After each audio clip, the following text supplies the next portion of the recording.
جانداروں میں حیاتی افعال 1۔ اس سبق میں ہم خلوی تقسیم کو اور سادہ تقسیم کو اس میں ہم پڑھ رہے ہیں۔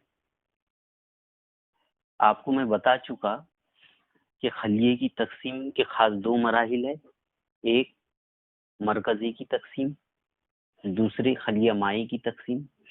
پھر ہم نے پڑھے تھے کہ مرکزی کی تقسیم 4 مراحل پر مشتمل رہی تھی۔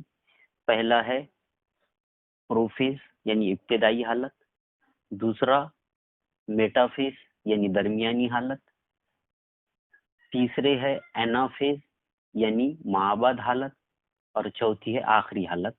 تو ہم نے پہلی حالت کو پڑھے، اور پہلی حالت میں ہم نے پڑھے تھے کہ مرکزی جھلی ٹوٹ جاتی، مرکزت مخالف قطبین پر پہنچ جاتی، مرکزی کے اندر موجود مرکزیجہ غائب ہو جاتا، ختم ہو جاتا۔ اب ہم کو پڑھنے کا ہے دوسری حالت کو، درمیانی حالت کو۔ جب درمیانی حالت میں خلیے کی تقسیم پہنچ جاتی تو جو مرکزی کی جھلی یہاں پر موجود تھی، جو ٹوٹنا شروع ہو چکی تھی ابتدائی حالت میں، جو کہ درمیانی حالت میں مکمل طور پر غائب ہو جاتی۔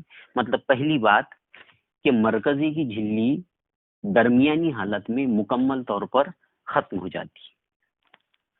اب پھر ہم نے پہلے مرحلے میں یہ پڑھے تھے کہ کروموزوم سکڑتے،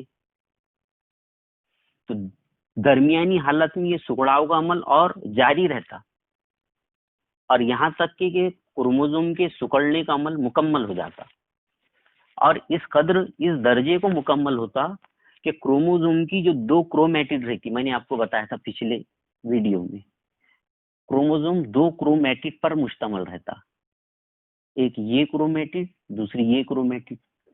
آپ کو شکل میں نظر آ رہی، ایک یہ کرومیٹڈ، دوسری یہ لال کلر میں نے بنائی دوسری کرومیٹڈ۔ تو کروموزوم کے سکڑاؤ کا عمل اس درجے کو پہنچ جاتا کہ کروموزوم کی دونوں کرومیٹڈ ہم کو صاف صاف نظر آنے لگتی یہ درمیانی مرحلے میں۔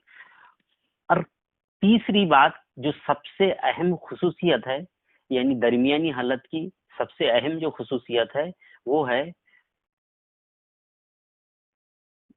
درمیانی حالت۔ یہاں پر جو درمیان والا لفظ استعمال کیا جا رہا وہ اسی لیے کیا جا رہا کیونکہ کروموزوم درمیان میں آ جاتے، خلیے کے درمیان میں آ جاتے، یہ آ گئے۔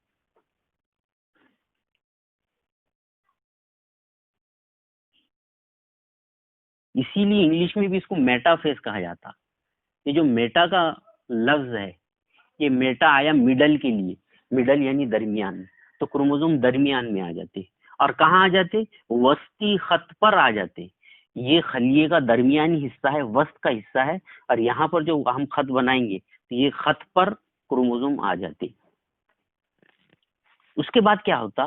ہم نے اس کے پہلے والے ویڈیو میں پڑھے تھے کہ جو مرکزک ہے، 2 مرکزک دونوں قطبین پر پہنچ جاتے، یہ پہنچ گئے، یہ ایک مرکزک ایک قطب والا، یہ دوسرے قطب والا دوسرا مرکزک۔